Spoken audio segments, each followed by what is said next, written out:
Üks croissant sisaldab ka seal 300-400 kalorit või 4 kirjukoerakommi, see on tund aega vähemalt kõndimist. Kui me hakkame treenima nüüd liiga intensiivselt lootes oma seda kaalu maha võtta, võib tekkida tegelikult vastupidine efekt. Jaa, kindlasti, et elu on kükk, kui sa tahad lapselaste juurest põrandalt püsti saada, vajad sa seda kükiliigutust. Kui su selgroog on jäik 20-selt, siis sa oled vana.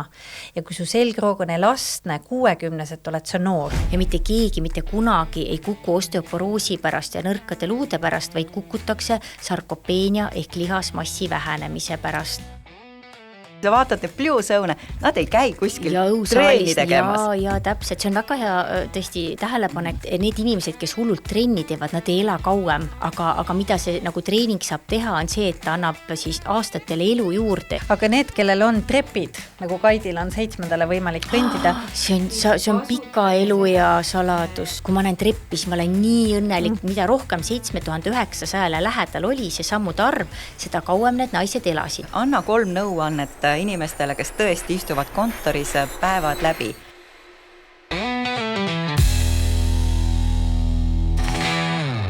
Oled vaatamas ja kuulamas podcasti Rokkidest sääni. Mina olen Brit ja minu kõrval on Kaidi. Ja me tervitame sind meie uues episoodis ja täna me räägime liikumisest ja sõna otses mõttes liikumisest. Ja kui sa oled kuulanud meie episoode varem, siis sa oled aru saanud, et enamus nendest episoodidest tuleb ikkagi välja kõikide terviseaspektidega seotult liikumine. Nii et täna me tahame tervitada siin Katre Lust-Mardnat, kes on siis füsioteraapia kliiniku juhataja, füsioterapeut ja koolitaja. Ja Katre käibki regulaarselt ka ettevõtetes, kontorites koolitamas, kuidas siis istuda nii, et see istumine meid ei tapaks. Täpselt nii. Katre, keskeas ja muidugi sealt edasi meie lihasmass ja luutihedus hakkab vähenema ja kui sellele veel liita selline istuv eluviis, vähene liikumine, siis mida see kõik kokku meie kehaga teeb? Jah, kindlasti ta hästi ei mõju, aga samas jälle ma tahaksin korraks rõhutada seda, et me ei tohi istumist demoniseerida, et ikkagi töö peab saama tehtud ja kõige loogilisem on teha seda istudes ja praegu ka meil on siin võrdlemisi mugav olla istudes, aga jah, kahjuks seda istuvat eluviisi, seda seostatakse ju, ei taha alustada kohe nii negatiivsete teemadega, aga südame-veresoonkonna haigused, diabeet ja 3 tüüpi vähk, ka naistel siis endomeetriumi vähk ja soole ja kopsuvähk, nende 3 vähiga seostatakse seda vähest liikumist, aga hea uudis on see, et need ei ole lihtsalt nagu, et kui sa käid kontoritööl, siis sul on see suurenenud oht, et me liikumisega saame neid riske oluliselt maandada, et kui me oleme kontorites aktiivsed, tõuseme aeg-ajalt püsti, teeme liikumispause, eriti äge kontseptsioon on liikumissnäkkide kontseptsioon, olete kuulnud? Liikumisampsud, täpselt, ja see on täiesti siis ja teaduslikult ära tõestatud, et 1-minutilised võimalikult intensiivsed lihastreeningu pausid, et need ka väga hästi päästavad meid, lisaks sellele kogemata kulutavad salaja kaloreid ja eriti pärastlõunal praegu siin me peaksime ka kõik tegema, et kui on energiat vähe, siis teeme tooli kohal minut aega hästi intensiivselt kükke, jood klaasi vett ja sul ei ole seda ampsukest šokolaadi sealt sahtlist tarvis. Aga tulles tagasi veel see negatiivne toime, kõik organsüsteemid on kahjuks selle vananemise poolt mõjutatud, aga jälle ma kunagi ütle inimestele vaata passi, minu arust saab igas vanuses inimene igasugu toredaid asju harrastada, kui me vaikselt nende põhimõtete järgi alustame, millest me täna räägime ka. Et igas vanuses saab ennast ikkagi, ma arvan, väga hästi tunda, kui ei ole just sellist geneetilist probleemi, aga nagu me teame, siis geneetika mõjutab meid ainult füüsilist tervist ainult 20% ulatuses. Aga kas liikumisega saab ka aega tagasi pöörata, et kui ma tegelen aktiivselt treeningutega, et kas mul on siis võimalik oma keha teha 10 aastat nooremaks? Just eile, teate, käis minu vastuvõtul üks, nagu hommikul käis nooremaid inimesi ja viimane patsient oli selline pärl, see oli 56-aastane härrasmees, tervitan teda, kui ta mind ära tunneb, aga see härrasmees, ta oli nii vitaalne, ta oli nii heas vormis, ta 6 korda nädalas külastab siis spordiklubi, ta rääkis 1 korra nädalas yin-joogat harrastab ja ta nägi tõesti võib-olla oma vanusest kindlasti nagu 10-15 aastat noorem välja, et kindlasti need head heade eluviiside ja liikumisega me saame endale nii palju head ära teha. Üks tore mõte sellelt härralt, see härra ütles, et 1,5 aastat tagasi ta hakkas jälgima rohkem oma unerežiimi, vähendas natuke alkoholi tarbimist ja toidulauda ka natuke muutis ja siis ta ütles, et ma nii kahetsen, et ma seda varem ei teinud. Kuidas ikkagi erineb treening 20-aastasena ja 45-aastasena just naisena? Et tegelikult hästi palju need treeningutrendid on võetud ka meeste järgi. Aga kui me täna räägime naistest ja just nii-öelda küpses eas naisest, et mida sa ütled, kuidas see erineb? Ütleme nii, et 20-ndates, 30-ndates eluaastates meil on võimalik päris kergesti lihasmassi kasvatada, eks ole, ja naised ütlevad, ma ei saa minna jõusaali, mul teksad ei lähe jalga, et mul see nagu lihas läheb nii kiiresti nagu nii suureks. Üks hästi tore selline inspireeriv naine Maria Forleo ja on kunagi ühes oma podcastis öelnud, et kunagi pole nähtud naist, kes ütleks, et my ass is too bubbly või et mu lihased on nagu kuidagi nagu liiga heas toonuses, et seda pole ju olemas ikkagi sellist seisu, aga tõesti 20-ndates, 30-ndates lihasmassi on kergem tõsta ja me saame üldse seda nagu tõeliselt nagu isegi võrdlemisi kerge vaevaga kasvatada ja tekitada selle hüpertroofia, aga 40-ndates eluaastates kahjuks jah, me peame natuke rohkem vaeva nägema, et seda lihasmassi siis säilitada, saab tegelikult ka kasvatada ja uuringute järgi ka, kui me vaatame igasugu selliseid eriti lihasvastupidavuse näitajaid, siis 60-aastane treenitud naine, see seis on nii palju parem kui 20-aastasel mitte trennis käival naisel, et me saame olla väga säravad ja terved ja tublid ka 60-aastaselt, aga just see vanemas eas on oluline see, et keha taastub natuke aeglasemalt, eks ole, et tasub alustada, kui meil on siin neid, kes võib-olla esimest korda lähevad jõusaali, siis jah, et väiksemate raskustega tuleb alustada ja alati treeneriga. Kui te lähete hambaarsti juurde, siis te ei võta seal neid seadeldisi ja ei hakka seal nendega ise oma hambaid parandama, eks ole, et siis samamoodi jõusaalis tuleb alustada koos treeneriga. Aga sa räägid ikkagi jõusaalist, aga treeninguid on veel ju teisi. Kas peab kindlasti minema jõusaali? Ja väga hea küsimus, et mulle tegelikult nii meeldib see kontseptsioon, et selleks, et olla terve ja õnnelik, et kusagilt ei valutaks, et selleks ei pea tegelikult trenni tegema. Et mulle meeldib see mõte, et tegelikult uuringute järgi ka selleks, et vaimset tervist ka säilitada, vajab inimene 20 minutit reibast kõndi päevas. See tuleb meil kõigil ju täis, ma loodan, et kuulajatel ja vaatajatel ka. Aga ja lisaks sellele siis kodused oma keharaskusega siis lihastreeningu, jõutreeningu harjutused. Et tõesti, ja siin on lihastreening, jõutreening, vastupanutreening, siin kasutatakse erinevaid väljendeid, aga mulle nii meeldib siis see, et 20 minutit kõndimist päevas ja KKK ehk kükid, kätekõverdused, kõhulihased, et hommikul koos hambapesuga, ma ise ka absoluutselt iga hommik olen 5 aastat järjest, varsti 6 aastat järjest vist teinud ja see on nagu, me oleme oma väikeste aatomharjumuste kogumikud, et nii tore, kui kõik inimesed viitsiksid teha selle KKK nagu iga päev, ükskõik mis kella ajal, kätekõverdused, kükid, kätekõverdused ja kõhulihased või midagi kehatüvele natukene, et täiesti tehtav põlvede peal hakkad oma kätekõverdusi natuke tegema ja et tõesti, et ei pea minema jõusaali, täiesti saab kodustes tingimustes ka oma need harjutused ära teha, aga mis on jõusaali boonus, on see, et lihastreeningu põhimõte on see, et sa pead 3 korda järjest oma treenitava lihasgruppi ära väsitama, biitsepsi, eks ole, ja sa saad ta lõpuks väsinuks, kui sa päev otsa nagu tühja kätt ka pumpad, aga kui sa võtad raskuse kätte, siis sa saad selle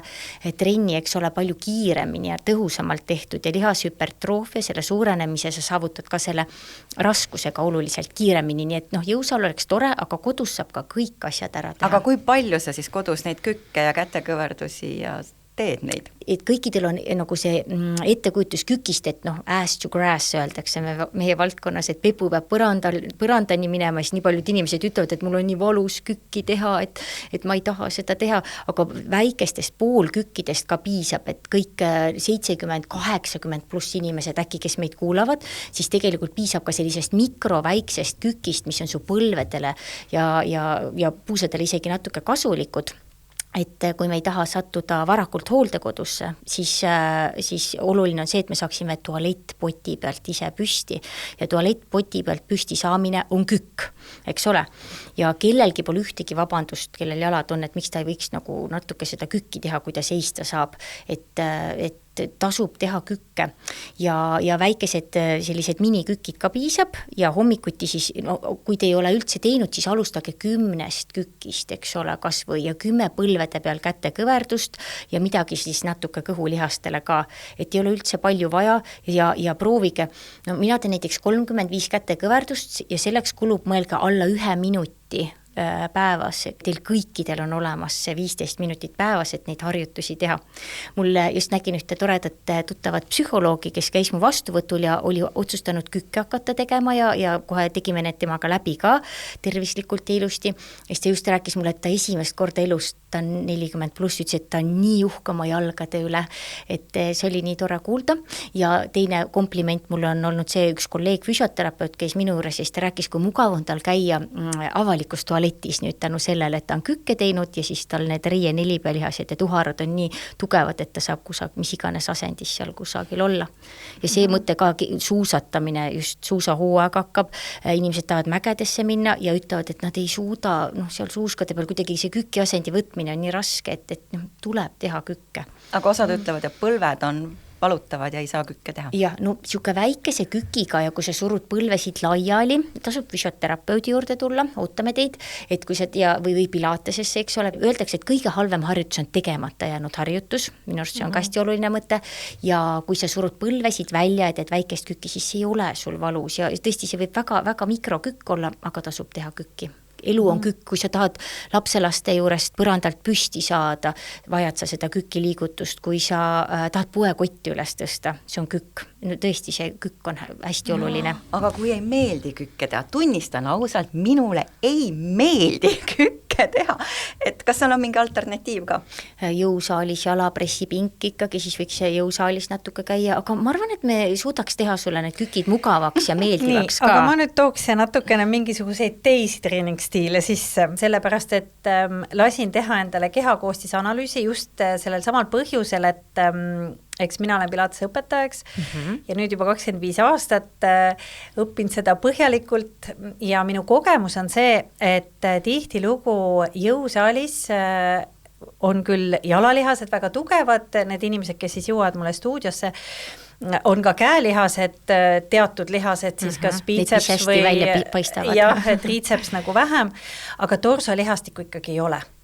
Ja selle tagajärjel, mis juhtub, kuna väga palju räägitakse viimasel ajal just sellest jõusaalist ja et naised peaksid tegema lihasmassi kasvatamiseks ja et selleks, et see oleks tõhus suurte raskustega ja tihtilugu see tulemus ongi see, et käed on niisugused jõmmid ja jalad on niisugused jämedad, aga tõesti keskkohas puudub tugilihastik ja mis juhtub, on see, et hakkavad tekkima seljavalud ja põlveliigese valud, sest et teatud lihast on ülekoormuses. Ja lasin siis testiks teha endale kehakoostise analüüsi, kuna mul on olnud seljatrauma, mul on olnud 2 korda põlvetrauma, kuna ma olin, lemmik oli mäesuusatamine, seda ekstreemsem vorm. Minu üllatuseks oli mu keha üleni treenitud.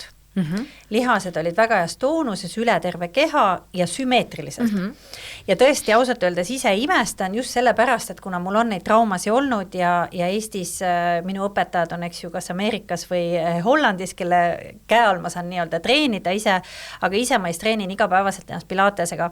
Mida ma tahan öelda on see, et tegelikult on väga hea alternatiiv selleks, et keha ka torso oleks ja keha oleks ühtlaselt treenitud. Kaidi nüüd ka on minu test, kes ei ole varem treeninud, on hakanud tegema just... Kes ei ole pilatest teinud, aga ma ikkagi jõusaalis olin paar aastat käinud enne just seda. Just jõusaalis olid käinud, eks, aga nüüd hakkasid tegema, eks ju, pilatest, et just, et kuidas igapäevaselt kodus treenida niimoodi, et sul, eks ju, kükid on super, kätekõverts on super, aga ikkagi kuidas saada see torsolihastik niimoodi tööle, et see toetaks meid.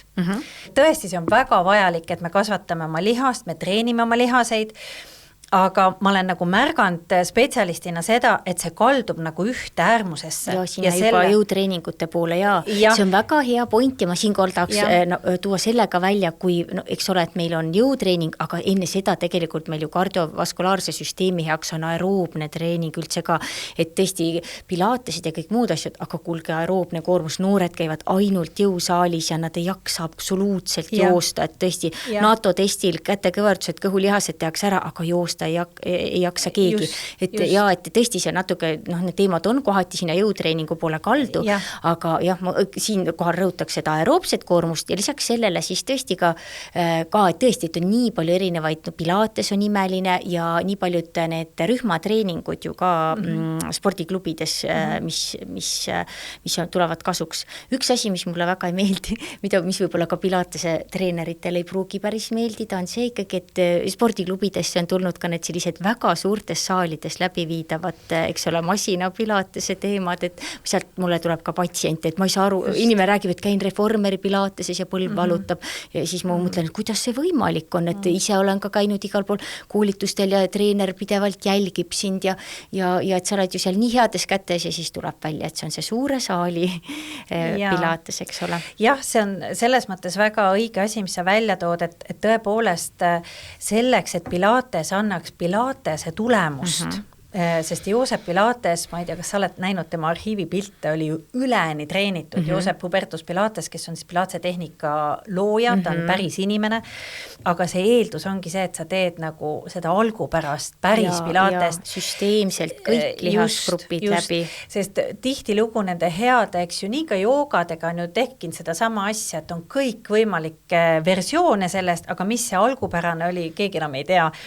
Et Pilatesega sama, et miks ma ka selle kehakoostise analüüsi tahtsin teha, üks on see, et ma olen juba ka, eks ju, 49, et kuidas nagu see hormonaalne muutus ja elumured ja asjad on nagu mõjutanud, aga et just, et see lihasplaan siin all, et tõesti on võimalik hoida ja treenida korrektse Pilatese läbi või kvaliteet Pilatese läbi, kuna mina olen õppinud Romana Krisanovskal, kes oli Joosep Pilatese otsene õpilane ja õppisin siis 10 aastat tema all ja nüüd ülejäänud elu olen õppinud, eks ju, tema tütre Shari all, kes samamoodi õppis Joosep Pilatese käe all. Mulle väga meeldib Pilates ja tõesti iga kord, kui Pilateses oled käinud, Kaidi teab ka, et sa tunned nagu luustruktuurini välja, et minu arust ühegi teise trenniga ei saa seda, et sa tunned nagu kuidagi nagu luuni välja.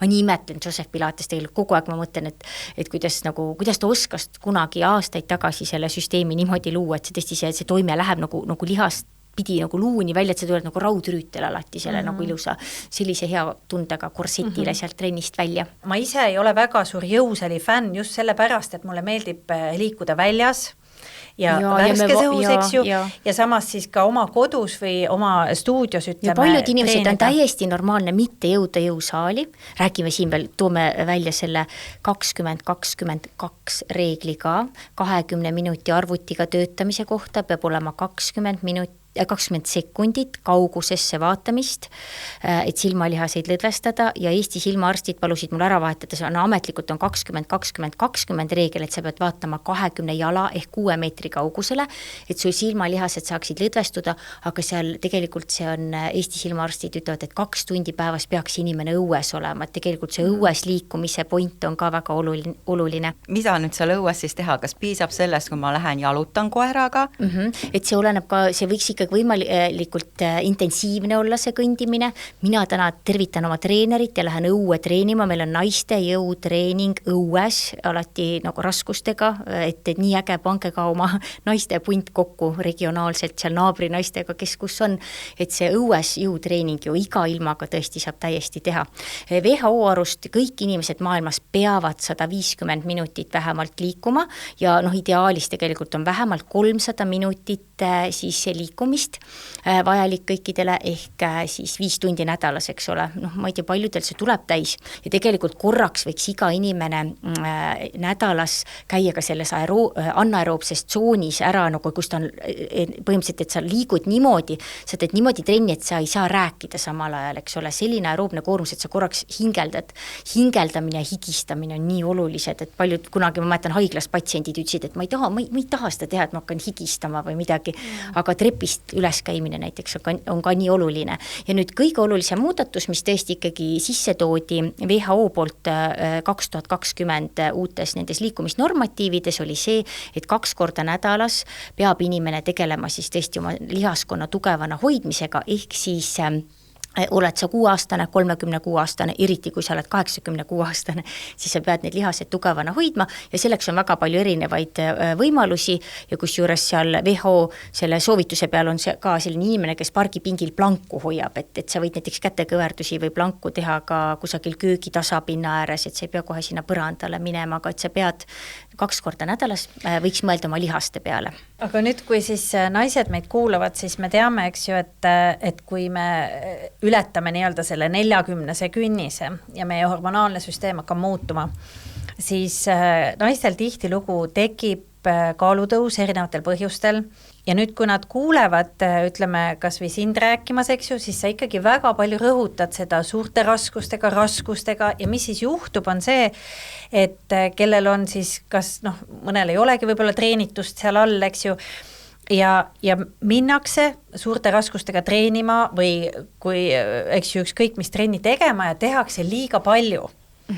Ja tekib hoopis vastupidine efekt, et kas sa räägiksid sellest, et just seesama, et kui me oleme teatud, eks ju, vanuses, kus meil see hormonaalne ja perimenopaus ja hormonaalne muutus hakkab toimuma, et seal on nagu erisus selles, et kui me hakkame treenima nüüd liiga intensiivselt lootes oma seda kaalu maha võtta, võib tekkida tegelikult vastupidine efekt. Jaa, kindlasti, et selle peale tuleb alati mõelda, et ikkagi kaal sõltub 80% sellest, mis me sööme ja ainult 20% on ta mõjutatav sellest treeningust. Inglise keeles on hästi tore ütlus, et no exercise can outrun a bad diet, et sa ei saa ühegi nagu harjutusega ikkagi ära nullida seda, kui sa jube halvasti ja liiga palju sööd. Võtame kõndimine ja võtame üks croissant sisaldab ka seal 300-400 kalorit või 4 kirjukoera kommi, eks ole, see on 400 kalorit ja see on tund aega vähemalt kõndimist või seal kusagil pool tundi, üle poole tunni jooksmist, et lihtsam on jätta need asjad söömata, kui siis õhtul minna nagu pikalt, eks ole, kõndima. Üks patsient ütles mulle nii toredasti, ma ütlesin talle, et see kaalulangetus käib sul suu kaudu. Ja siis ta ütles, et parandas mind, see ei käi mitte suu kaudu, see käib poe kaudu, et sa poest ei toogi endale neid energiatihedaid toiduaineid. Kui te kusagil näete, just Eesti Naises oli suvel Uku Vainiku artikkel Eesti tuntuima kaalu ja aju teemat uuriva psühholoogia teadlase artikleid ja Uku on nii ägedalt rääkinud, tõesti tema võiks saatekülaliseks ka olla, et Uku ütles ka, et kodus ei tohiks ikkagi pitsat ja pelmeene olla, et käi vahepeal kusagil väljas neid söömas, aga see šokolaad ja asjad, see ei ole hea, kui need kodus on. Et ühesõnaga, kui me tahame saledad olla, see kõik hakkab toitumisest ja ma arvan, kõik on tundnud seda ka, et kui nad järsku oma selle füüsilise koormusega üle pingutavad, siis pärast on energiadefitsiidis, siis sa sööd pärast lihtsalt nii palju, et tõesti see nagu saladus peitub seal söömises ja ei tohi liiga intensiivselt trenniga peale hakata. Ma siinkohal räägiksin ära ikkagi, mis on tervena treenimise alused ka, see on nii oluline, mille vastu inimesed ikkagi sageli eksivad, et kõik hakkab peale unest. Et see kusagil 7,5-8 tundi und täiskasvanul või siis noorte puhul on toodud välja, et noorsportlased, kes magavad alla 8 tunni, neil on 70% rohkem vigastusi kui nendel, kes magavad üle 8 tunni. Et just ülekoormusvigastused, mis iganes kannakõlused, alaseljavalud, põlvevalud, et palun, kõik hakkab unest ja kui sa oled väga halvasti maganud, siis tuleb siis trennis natuke rahulikumalt võtta. Teine asi on ikkagi see toidulaud, mitmekesine toidulaud, see ei ole nii minu teema, keegi teine podcastis saab sellest täpsemalt rääkida, aga ma ikkagi rõhutan seda proteiinirikka toidu olulisust, et me võime lihastreeninguga tegeleda, aga lihast ei kasva, kui me ei tarbi piisavalt valku. Kas te teate, mitu grammi valku te päevas peate sööma? No täpselt ei tea, aga ma tean, et hommikul siis menopausis naised pidi mingi umbes 30 vist oli see. Väga palju. Et igas toidukorras tegelikult naistel võiks peaaegu 30 olla või see miinimum on teie kehakaal, nii mitu kilogrammi kui te kaalute, nii mitu grammi valku te võiksite päevas saada. Et see on minu arust hästi hea asi, mida jälgida ja sageli me saame toidust nii palju süsivesikuid ja rasvasid, aga seda proteiini kätte ei saa. Nii et uni, valgurikas toit ja siis kolmas kõige olulisem teema on see, et just Brit tõi nii kenasti välja, et sa ei tohi liiga suurte raskustega alustada. Ja miks juhtuvad üldse vigastused, on see, kui me ikkagi liiga kiiresti ja liiga palju tahame, eks ole, saavutada. Ja siis on selline hästi tore teema nagu acute chronic workload ratio ehk akuutse ja kroonilise treeningkoormuse suhe. Vabandust, see kõlab nii keeruliselt ja halvasti, aga kohe seletan, et krooniline treeningkoormus või see võib olla ka mingi füüsilise töökoormus on sinu viimase 4 nädala keskmine, et mis sealt 1 nädala peale tuleb ja akuutne treeningkoormus on see, mida sa teed sellel nädalal ja kui sa sellel nädalal teed järsku 1,2 korda rohkem, kui on su viimase 4 nädala keskmine, siis sul suure tõenäosusega hakkab kusagilt valutama ja kui sa teed 1,5 korda rohkem, et sa pole üldse raskusi tõstnud ja siis lähed täie mahviga sinna peale, et siis kohe päris kindlasti hakkab midagi valutama. Et see on hästi oluline ja hea on teada ka seda, et ikkagi lihastreening õigesti tehtud, parajalt doseeritud, nii et kehatüvi saab ka koormust, see on ikkagi, see aitab kudede koormustaluvust tõsta.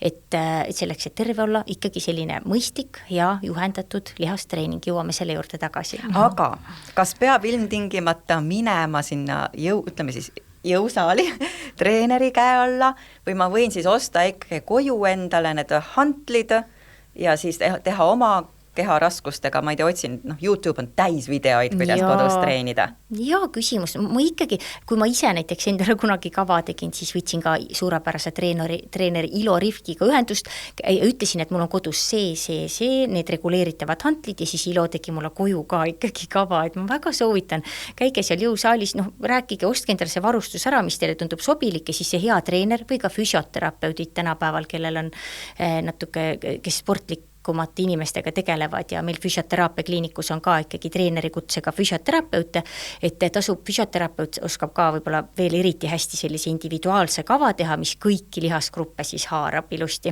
No Britil on äpp, on ju, mille järgi mina olen ka teinud, et tõesti, kui ma teen selle video järgi, sest Brit on mul kogu aeg seal kõrval ja tõesti vahel on niimoodi, et ma olengi oma selle kõhulihase just lõdvaks lastud, aga ta ongi sul nagu kõrval kogu aeg, kui teda on seal telefonis, on ju, ütleb seal, tõmba nüüd kõhulihas sisse või lase see kael vabaks, et ta kuidagi tulevad nagu õigel hetkel, et äppi järgi tegelikult on võimalik ka kodus on täiesti treenida. Aga eriti tore, kui oled ühe korra Briti juures päriselt käinud, eks ole, ja ta oskab... Paljud saad naised, kes on äpis regulaarselt treenivad, käivad stuudios üle Eesti. Just hiljuti käis Ida-Virumaalt üks naine, sõitis Tallinnasse, et just lasta nagu vahepeal ära kontrollida, et kõik oleks ikkagi korrektne. Aga loomulikult tänu sellele ka äpile ma kohtun nii paljud naistega, keda ma võib-olla muidu ei oleks kohanud. Ja sealt on ikkagi jälle see sama nagu kogemus, et tegelikult tervised on küpsetel naistel päris kehvad, selles mõttes ka selle liikumise poole pealt, et siis tõesti nagu käia füüsiliselt treeneri käe all, kuna Eesti on õnneks, ma kogu aeg rõhutan seda, Eesti on nii väike ja Tallinnas on nii lihtne sõita, ükskõik kus Eesti otsas sa elad, eks ju, et tule ja vaatame korraks koos üle. Et see oleks maksimaalselt tõhus. Ja väga julgustan kõiki, et füsioterapeudi juurde võib ka tulla ilma muredeta ja nii ägedalt tulevad inimesed nagu ka preventiivselt, et nad teavad, et vanaemadel ja emadel olid mingid liigesprobleemid ja tahavad neid ennetada ja tõesti, et ennetavalt tulla või kui natuke midagi valutab, et siis me ka kohe saame läbi rääkida, et millise aeroobse koormusega saame me jätkata ja milliseid harjutused oleks siis kõige paremad, et mingist probleemist ruttu taastuda, et ei ole mõtet 2 kuud valutada ja mõelda, et ma mängisin võrkpalli ja küll see mul ära läheb, see õlavalu. No ikka ei pruugi minna, et alati tasub ruttu abi otsida. Tänapäeval ka ikkagi, kui oled nõus natuke raha maksma, siis saab meil kahjuks mulle tundub, et ei ole päris tasuta seda terviseabi Eestis, et väga pikad järjekorrad on, aga ütleme raha eest, siis saab igal pool võrdlemisi ikkagi normaalsel ajal ruttu vastuvõtule. Kohe jätkame jutuajamist Katrega liikumisest, aga see episood liikumisest saab suuresti sinuni tulla tänu Ecoshile. Ecosh on eestimaine toidulisandite tootja, neil on e-poes üle 90 toidulisandi, kõik siin kodumaal toodetud, väga kvaliteetsed tooted, mida mina ja Brit oleme tegelikult ise ka juba aastaid kasutanud. Ja me oleme nii tänulikud Ecoshile ja Ecoshi e-poes saad sa nende täishinnaga tooted koodiga 100 20% soodsamalt. Ja Ecosh siis liikumise juurde soovitabki siis L-arginiini, mis on koos mustikaga ja saate ise siis täpsemalt lugeda kodulehelt, kui palju häid asju need kaks kombinatsiooni kokku teevad. L-arginiin annab teile energiat ja annab teile jõudu, et jaksata, aga see ei asenda puhkust, nii et ärge üle tarbige, aga tarbige mõõdukalt ja mustikas on loomulikult väga kasulik ka vabade radikaalidega võitlemiseks, antioksüdant, nii et see on väga hea kooslus, mida siis tarbida. Ja teine, mis loomulikult liikumise juurde käib, on magneesium, mida siis organism vajab kõigeks. Ta vajab lihasteks, ta vajab luustikuks, ta vajab seedimiseks, ta vajab uneks, ta vajab kõigeks magneesiumi. Ja nüüd jätkame Katrega. Nüüd, kui me vaatame need blue zone, kus inimesed elavad 100 ja rohkem, ehk siis maailmas on mingi 7 sellist piirkonda, mis on välja toodud, on ju. Mida nad seal teevad? Nad teevad aias tööd, nad kõnnivad, no näiteks ma vaatasin Netflixis seda Blue Zone'ide sarja, seal oli see peaaegu, ma ei mäletanud täpselt, kui vana see mees oli, noh, seal mingi 100, aga mida ta teeb? Seal on ju vaata mägine, käib üles-alla on tänavad, ta kõnnib seal iga päev, ta kõnnib baari, ta joob seal klaasi punast veini ja siis ta kõnnib koju tagasi. Või ma olin nüüd seal sügisel on ju seal, Ikeria on siis Kreekas üks see Blue Zone ja selle kõrval on sama see saar, kus on ka üleval mägedes üks küla, kus inimesed elavad ka sajaseks ja seal on täpselt sama asi. Ega nad seal trenni ei tee, nad töötavad aias on ju ja nad kõnnivad mööda neid kitsaid mägiseid teid. Mida ma tahan öelda ongi see, et kui sa vaatad neid Blue Zone, nad ei käi kuskil treeni tegemas. Ja täpselt, see on väga hea tõesti tähelepanek ja ega on leitud ka, et ega need inimesed, kes hullult trenni teevad, nad ei ela kauem, aga mida see nagu treening saab teha, on see, et ta annab siis aastatele elu juurde, eks ole, et see elu kvaliteet saab olla sama ja tõesti see, ma arvan ka aiatöö ja kõik need asjad, et kui me seal ka ülekoormussündroome endale ei tekita, siis need mõjuvad nii hästi ja pikaealised inimesed, ma tean ka ühte praegu 100-aastast hästi toredat prouad, kes 99-aastaselt veel iga päev oma Gonsiori tänava korterisse 4. korrusele läks ühe hooga üles, käis iga päev kodust väljas, et minu arust see on ka see pikaealisuse saladus kindlasti ja kõik teavad ju Winston Churchilli, kes kunagi ei istunud, kui ta sai lamada ja tarbis alkoholi ja elas kaua, et neid näiteid on nii palju, vaevalt, et Winston Churchill ka mingit jõutreeningut kusagil tegemas käis, et tõesti selleks, et olla terve ja rõõmus, ei pea kõike seda tegema, aga uuringud näitavad, et see saab meie elule ikkagi juurde anda. Aga kas see aitab ka, ütleme näiteks nagu prantslannad on ju, kes siis liiguvad on ju, sõidavad seal, ma ei tea, jalgrattaga, käivad trepist, koristavad, ei võta koristajat, vaid koristavad ise pühid ülevalt tolm, selleks jälle sirutad ennast. Ja kui sa teed päev läbi kogu aeg selliseid tegevusi, kas see siis ju ka ikkagi aitab ju? Jaa. Üks äge uuring oli ju, kus öeldi ühele grupile koristajannadele, et teate, et see on nii hea trenn, mis te teete ja et võtke iga liigutust kui nagu väikest trenni, kontrollgrupile seda vist ei öeldud, eks ole, nemad tegid oma tööd edasi ja kuidas tervisenäitajad hakkasid nendel naistel paranema, eks ole, kes siis teadlikult neid koristamise asju tegid. Et ja kui me vaatame sammudest räägitakse ju tänapäeval hästi palju, et tegelikult seal samas koristades ja kodutöödes sa saad ka päris hästi neid sammukesi kätte seal, kuigi võib-olla sa päriselt samme ei teegi, et iga liigutus loeb, see on ka uus kontseptsioon. Vanasti WHO ütles, et see liikumine läheb käima siis, kui sa oled 10 minutit liigutanud, aga tänapäeval siis on nii toredasti öeldud, et iga püsti tõusmine toolist loeb.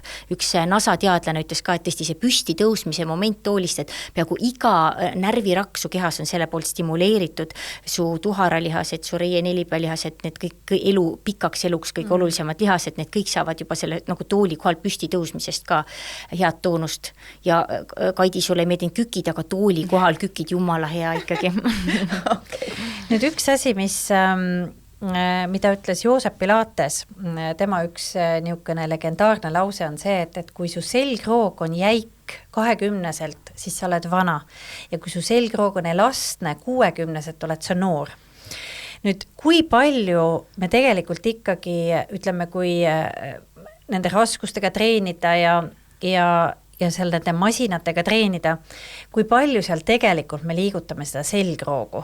Et võt see on üks asi, mis ma olen alati mõelnud, et miks ma alati soovitan inimestele liita Pilates nagu oma põhirutiini sisse, sest et Pilates, Joosep Pilates ise ütles niimoodi, et Pilatese tehnika, kuna ta on täiuslikult anatoomiline tehnika, eks ju, et see on nagu maja vundament ja see, millise maja sa sinna peale ehitad, on igaühe enda, et kes on mägironija, mina olin näiteks kaljuronija, mägironija noorena ja ekstreemsuusataja, minule meeldis seda teha ja Pilates hoidis mind tervena, isegi kui ma sain põlvetraumad ja asjad, ma sain sellest terveks.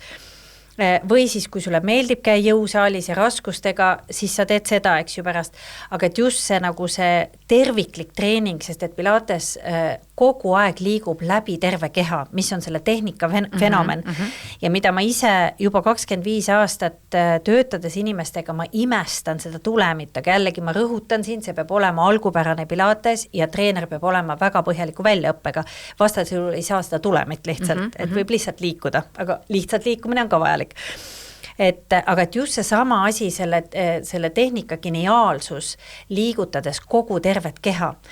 Et seda ma olen nagu ka märganud, et jäädes ainult nagu kas raskustega treenima või ainult ütleme kõndima, ka osad arvavad, et piisab kõndimisest, aga et ikkagi on näha seda, et eriti seal küpsemas eas ka kõndimisest üksinda ei piisa. Nii, kindlasti ja. Et, jõuame põneva kirgikütva venitamise teemani, eks ole, kas tasub venitada ja nagu kas peaks venitama?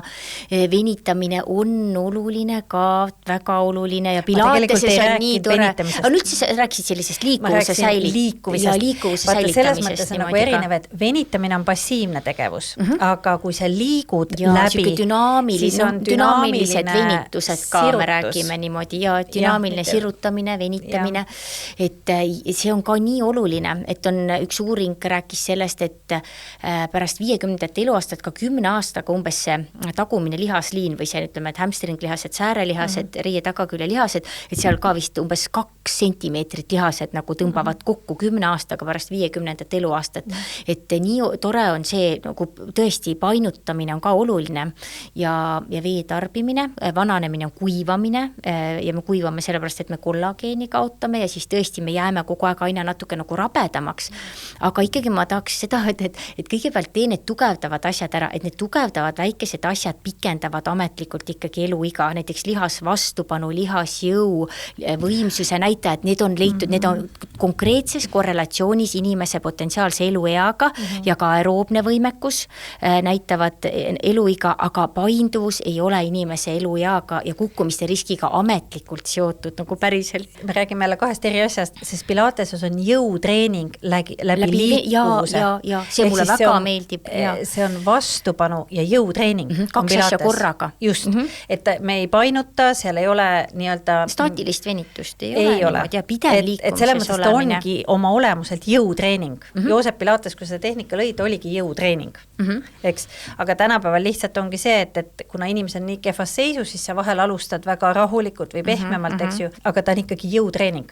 Ta ei ole nagu selles mõttes nagu venitus. Niisama venitus, muidugi. Nii tore fakt on minu arust see, et minu teada Austraalia rahvuspalleti artistid mingist vanusest alates, nad teevad ainult pilatest ja nad teadlikult mingid ju venitusi vist ei teegi. Aga kui me räägime pikast elueast, siis on ära tõestatud, et 3 asja aitavad inimeste potentsiaalset eluiga ette ennustada ja kusjuures need asjad on siis inimese kõnnikiirus, pigistusjõud ja siis on 30 sekundi istumast püsti tõusmise test. Rätsepaistest. Mina lugesin seda just, et on see rätsepaistest püsti, et siis sa nagu see näitab sükest tugevust ka, eks ole, aga arvatakse, et need 3 asja aitavad meil seda potentsiaalset eluiga ette ennustada. Räägi iga ühe kohta. Mida see siis tähendab? Üks oli pigistusjõud. See näitab ikkagi ülakeha tugevust, ka seda sellist käeb, see on dünamomeetriga pigistad, füsioterapeutide kabinetis on ka alati olemas need dünamomeetrid ja see näitab ülakeha jõudu ja siis see 30 sekundi istumast püsti tõusmise test aitab, kusjuures ta on kukkumiste riski päris hea ette ennustaja. Mis see on siis 30 sekundi jooksul? 30 sekundi jooksul käed rinnal risti, kui mitu korda sa standardtoolist suudad püsti tõusta ja maha istuda, see näitab jah tõesti reie nelipealihaste, tuharalihaste jõudu, kui need lihased on tugevad, siis sul on ikkagi suurem šanss, et kui sa hakkad kukkuma vanana, sa paned jala kiiresti ette. Aga kui mitu korda ma pean praegu püsti tõusma, et ma elaksin siis 100-ni?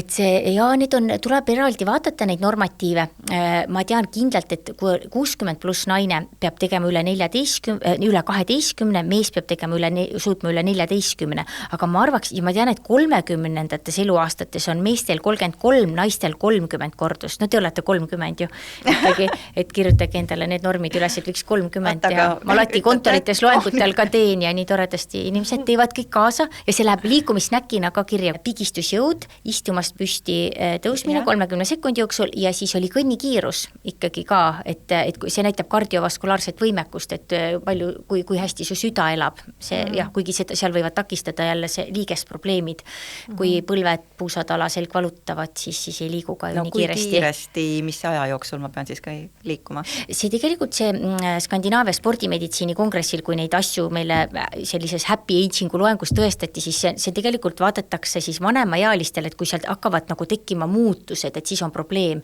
et see nagu, me ei saa öelda, et selles vanuses peab nii kiiresti, et neid normatiive mul kahjuks ei ole. No, aga kas kui ma tahaksin ise ennast kodus testida, siis mul on ikkagi vaja mingit normatiive, et ma... Te võite näiteks... Sa võid joosta trepist üles. Ja ma teen seda 7 nädala, aga ma jooksema kas meil on äkki olemas, mina ei testi neid ka südamehaigeid inimesi, aga kas meil on 6 minuti kõnnitest näiteks olemas, jah, meil kabinetis ma teen timed up and go testi, aga tegelikult, ja kui te vaatate, kirjutage push up calculator näiteks sisse, siis te saate teada, kas te teete kätekõverdusi õige, nagu hea, täpselt selle arvu nagu vastab teie vanusele, et push up calculator on ja siis kirjutage walking test ka lihtsalt ja ma arvan, et tuleb äkki see 6 minuti jooksul, kui palju sa kõnnid ja kui heas vormis sa oled. Aga need, kellel on trepid, nagu Kaidil on 7. võimalik kõndida, siis kasutage seda. Ja kui oli see COVID, kui me ei tohtinud välja minna, siis ma tegin spetsiaalseid treeninguid oma kodutrepikojas, õpetasin inimesi, kuidas joosta trepist üles, algul, eks ju, iga astme peal, siis üle astme, et sa võid ka teha seda, et sa näiteks ühe vahe kõnnid, teise paned niimoodi igavese itsiga üles, siis jälle kõnnid, et teed sihukest vahelduvat. Mina arvan, see tõesti, see trepist liikumine, hingeldamine, et kui ma näen treppis, ma olen nii õnnelik, ma saan samme. Sammude keskmine on 15 000, ma üritan seda väga hoida sellel aastal ka, aga igal juhul see trepp ja tõesti see on selline õnn, kui sa saad käia trepist ja advokaadibüroo üks, kus ma käisin esinemas, nad pärast rääkisid, et nad üritavad 13.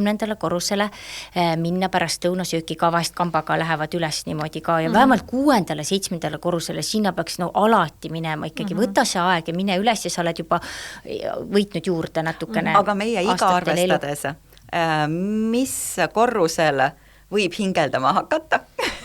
Et see on veel okei. Ja ma arvan, see on päris lai spekter niimoodi, et see korruste vahet ja see oleneb ju trepiastme sellest kõrgusest ka niimoodi, et see ei ole nagu normatiive ikkagi nii. Ei ole, sa pead endast paremaks saama kogu aeg ikkagi. Ja sa võidki minna niimoodi, et kui sa praegu lähed niisuguse aktiivse kõnniga trepist üles, siis märka, millal sa hakkad hingeldama. No ma tean, ma hakkan hingeldama seal 5.–6. vahel. Või ta ei hakka hingeldama, siis ma tunnen, aga siis, kui sa teed nüüd üle ühe näiteks ka neid niisugust jooksu või niisugust lausa hüppeid ühel hetkel üle nagu ühe astme, siis sa märkad, et sul läheb järjest vähemaks seda hingeldamist. Saad nagu seda koormust ise tõsta, pärast paned nagu kits sealt joostes trepist üles, see on veel eriti äge tunne. Sest mulle ka trepid õudselt meeldivad ja trepide peal igasuguseid, see on täitsa tasuta treening. Väga alati, ma loodan kõik, kes kuulavad ka, et nad praegu liiguvad seda kuulates, kes Spotify'st kuulavad või siis, et see oleks väga hea, otsi trepid. Ja otsi treppe alati ja ole trepid üle õnnelik. Ja see tore mõte ka, et tõesti liikumine on privileeg ka, et mõelge, kui sa saad trepist minna, sa oled piisavalt terve, et see on privileeg sulle ja teiseks võtta seda kui preemiat, et iga liikumise amps on preemia, premeeri ennast liikumisega, et ära mõtlen, kunagi kooli ajal oli nagu karistus, ma ei tea, jookse või tee kätekõverdusi, praegu nagu, et see on teine preemia sulle, et soomlastel on siuke kirsikoogi teooria veel, et see kirstordil on veel näiteks sellel liikumisel on see rahvaspordiüritus, kus sa oma sõbrannade või naabrinaistega lähed, et tõesti liikumine on preemia.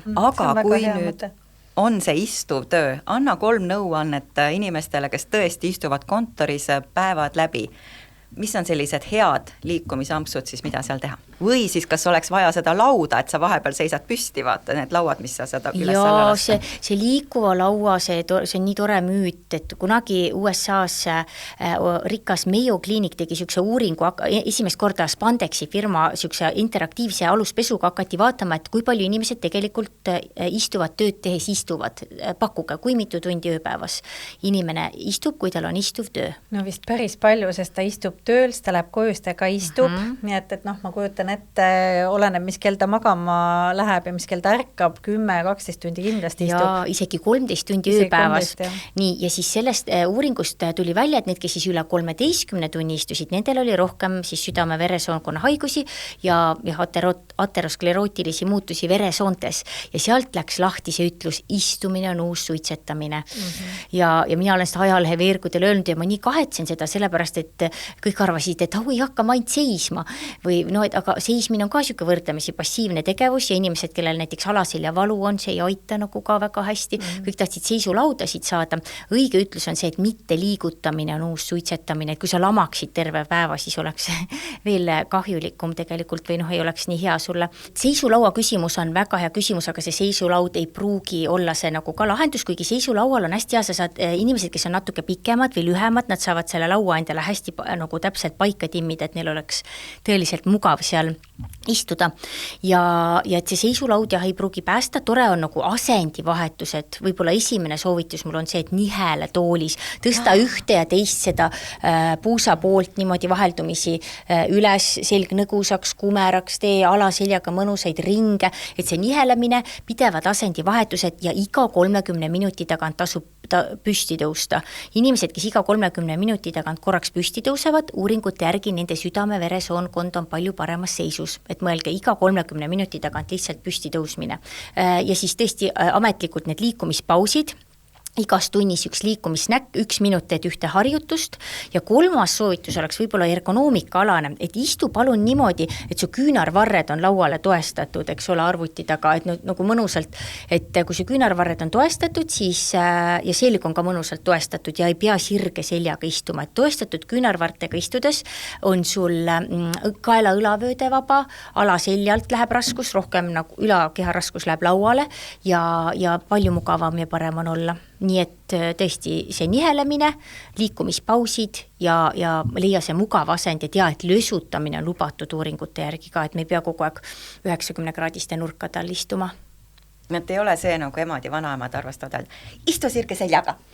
Ja et ühes uuringus vaadeldi hästi valuliku kaelaga inimesi, pandi sellised markerid külge, siis paluti neil olla sellise hästi ilusa sirge rühiga niimoodi, et nagu just selles asendis peaksid kõik kaelanärvid olema vabad ja hästi hea asend ja mis nende inimestega juhtus, oli see, et kaelavalu hoopis suurenes selles kanges ilusas sundasendis. Nii et igal, nii palju kui meil on inimesi, nii palju on maailmas meil rühte ja asendeid, et me ei tohi suruda inimesi sellisesse mingisugust, tõesti nende nurkade alla niimoodi, et selle vastu ma ka alati kontorites natuke võitlen, et iga inimene kuidagi tajub ka tegelikult väga sageli, mis talle kõige parem asend on. Nüüd, naine, kes meid kuulab ja ta teab, et ta tahab WC-poti pealt 90-aastaselt püsti tõusta ja ta on otsustanud, et ta hakkab nüüd liikuma, sest iga asi algab otsusest, on ju nii.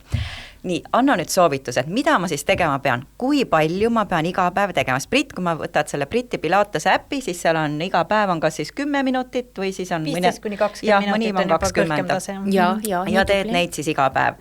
Sinna juurde siis peaks kõndima, ühesõnaga, kui palju peaks tegema siis iga päev või piisab sellest, et ma lähen treeningsaali 2-3 korda nädalas ja siis uhan seal tund aega? Siin ma näen oma patsientide pealt ka, et nagu meil ei ole seda one size fits all lahendust ikkagi, et see on nii individuaalne, mis kellegi kellukest stilistab, et üks jälle tervitan oma ühte füsioterapeudist kolleegi, kes ütleb, et ta suudab 2 kilomeetrit joosta, aga siis ta käib naiste jalgpallis ja see on fantastiline, kui palju ta seal jookseb, et see on tõesti, igaühel on see oma asi, mis ta silma särama paneb, et ma nii tahaks, et iga inimene, kes praegu kuulab, et tal on see oma asi, aga alustada ikkagi, kui ei ole veel seda asja, et on 20 minutit reibast kõndi päevas värskes õhus, vot see on see koht, kus alustada. Paljud ostavad koju selle mingisuguse veidra kõnnilindi, aga tegelikult Eestis meil on enamasti nii turvaline, ma tean, et maal ei ole näiteks võib-olla ju valgustatud teid, aga on pealamp ja on kummikud, et vahest keegi ütleb mulle ka, et nii halb ilm on, ma ei lähe välja, no ei ole sellist asja olemas nagu halb ilm, tuisus sa saad ka pealambi ja kummikute ja paksude villased sokid on olemas, et alati me saame minna välja kõndima,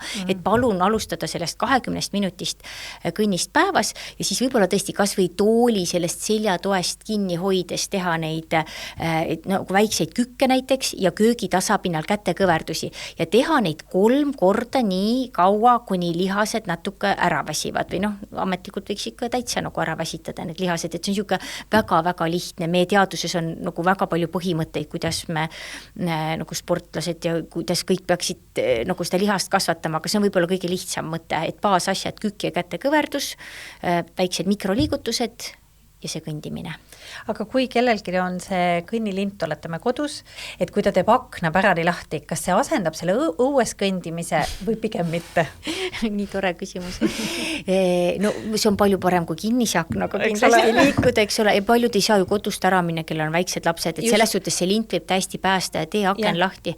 Aga ikkagi, kas sellest on kasu, kui ma käin 2 korda nädalas jõusaalis ja muidu ei liigu? Muidugi on sellest kasu, eks ole, et on leitud ka, et see 2 korda nädalas lihastreeningut, sinna kastikestesse saab ju linnukesed ära panna ja see 2 korda nädalas, see aitab siiski, ta aitab lihasmassi säilitamisele kaasa, aga süda, see kardiovaskulaarne süsteem, kopsud tahavad ka midagi saada, et 2 korda nädalas see jõusaal ja siis ülejäänud päevadel kõndimine, siis toimib, siis niimoodi saab, aga seda, et kõndimist ei ole, see oleks patt.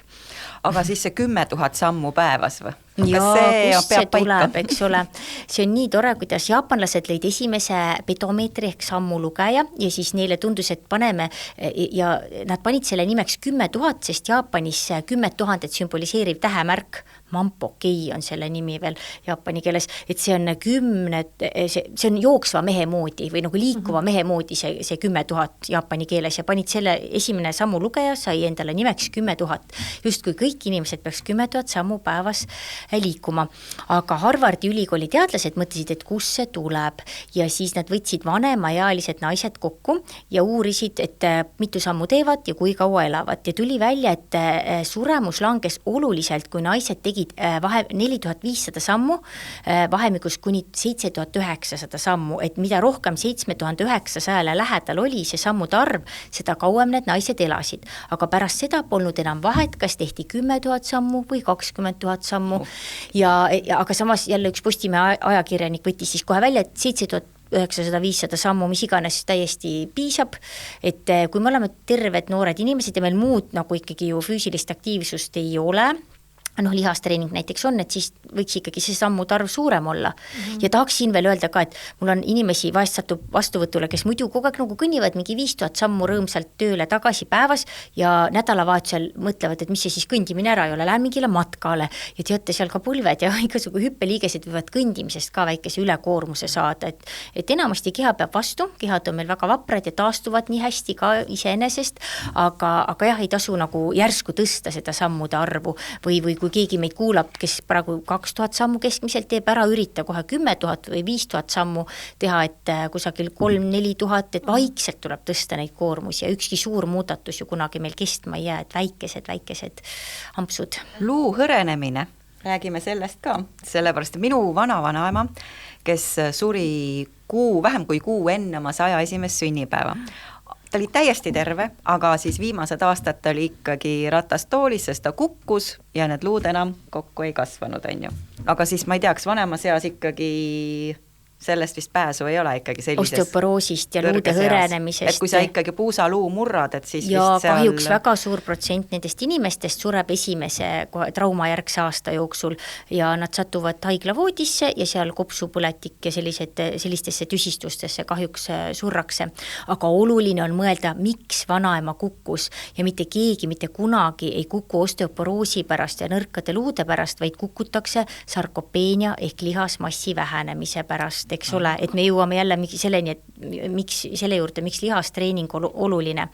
Ja seega, et tõesti siis just kusjuures see raskustega, võimalikult suurte raskustega lihastreening on see, mis aitab seda luutihedust säilitada. Ja oluline on teada, et luutihedust saab tõsta ainult kuni 20. eluaastani. Tüdrukutel lõpeb luumassi formeerumine varem ära, poistel natuke hiljem, nii et teie laste seljakotid ei ole liiga rasked, las nad käivad nende raskete kottidega, siis luustik ja lihaskond mõtlevad, et äkki peab terve elu nii rasket seda koormat kandma, et nii oluline on tõesti ja lastel vanuses 12 kuni 16 formeerub väga-väga protsentuaalselt kõige rohkem luumassi üldse ja see on see vanus, kus tahetakse sageli ema-isa enam trenni ei vii, tahetakse trennist ära tulla, et 12 kuni 16 vahemikus peab laps olema füüsiliselt aktiivne, see on hästi oluline. Kui sa ütlesid, et eks ju see 12, 16 või kuni 20, eks ju see luutihedus tekib, aga kui nüüd on inimene, Kaidi ka, eks ju, ta hakkas alles treenima 49-aastaselt, et ta varem ja tihtilugu on, ma olen märganud ka, et inimesed, kes on loomulikult hästi kleenukesed või et nad ei leia noorena, et üldse oleks vaja treenida, sest näevad head välja, kõik on ideaalne, eks ju. Ja naised tihti hindavad oma tervist ka sellega, et kuidas nad nagu välja näevad, eks ole. Ja mina alati ütlen, julgustan naisi, et tänage oma keha, kui ta võtab juurde kaalu, kui sul on näiteks midagi elus liiga palju, näiteks stressi või mingit muret või teedki midagi, sööd valesti, eks ju, et see kehakaal on väga hea nagu see, mis visuaalselt sa kohe näed, et midagi on paigast ära, eks ole. Et aga kui nüüd Kaidi hakkas alles siis treenima ja ta ei ole sinnamaani tugevat treeningut või mingit trenni teinud, kas siis seda luutihedust annab ka juurde tekitada, et öeldakse, et kõik need hüppamised ja põrutamised ja need on vajalikud vibratsioon, eks ole, et kas seda annab parandada seda seisukorda või tõesti, kui 20. eluaastani kahjuks meditsiin räägib meile seda, et me ei saa, aga me saame pidurdada, eks ole, me saame säilitada seda, mis on, et oluline on säilitada seda, mis on ja nagu tõesti mõelge siis laste peale, kõik, kellel on vähegi seal lapsed, et nagu, et nad trenni teeks, et kahjuks me ei saa seda tõsta, mul on selline mõte olnud vahepeal ka, et patsiendid, vanematel daamidel, nad võtavad kõik seda mingit ka ikkagi osteoporoosi, siis justkui pidurdavad, mingid ravimid on olemas Tervisekassa poolt ka ju nagu soodustusega, et selle asemel, et inimesed käivad ikkagi seda tabletti söövad, et selle asemel ma loodan, et iga naine võiks 1 korra aastas füsioterapeudi juures käia, et kordame need harjutused üle, eks ole.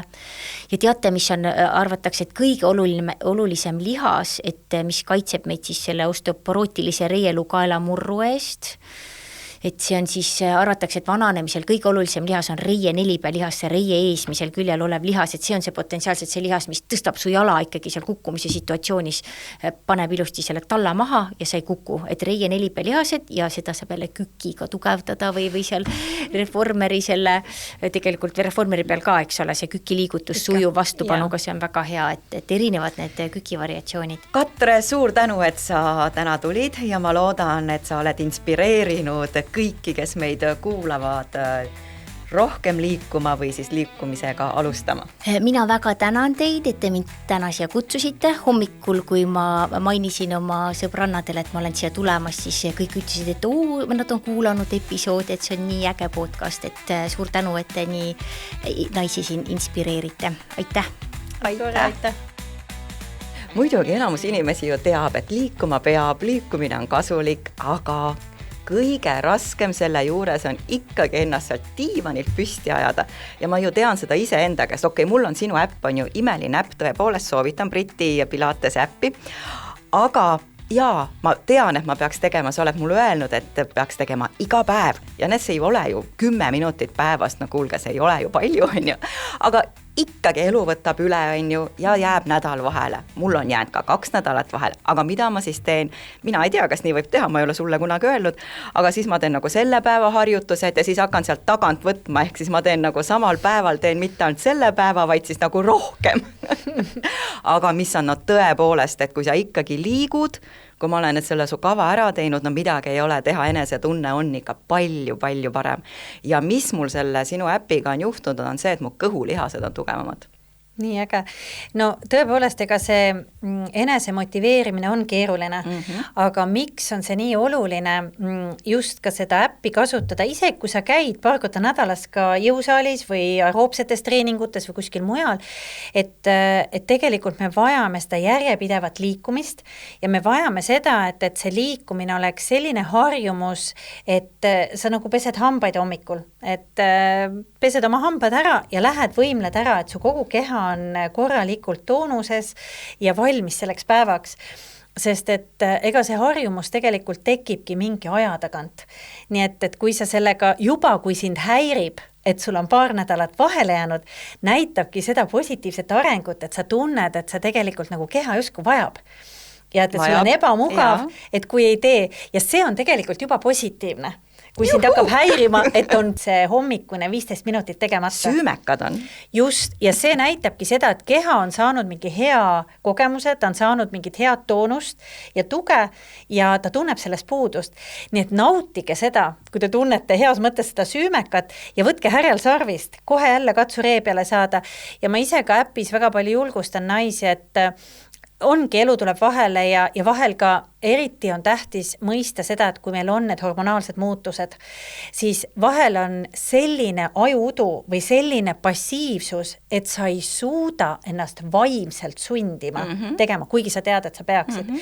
Ja siis on hea, me oleme isegi loonud lisa Messengeri grupp naistega, et julgustada veel lisaks äpile 11 liikuma, sest tegelikult kui me hakkame liikuma ja kui me võimleme ära, sest Pilates on ka selles mõttes unikaalne, et ta stimuleerib siselundeid, eks ju, ja masseerib siselundeid, et ta annab nii palju seda niisugust sirget selga head tunnet, et ta aitab ka korrigeerida kogu seda hormonaalset möllu, nii et eks me peamegi üksteisele toeks olema, üksteist torkima, et tõesti see diivanil püsti saama ja ära võimelda. Just. Ja. Nii et kõik liikuma.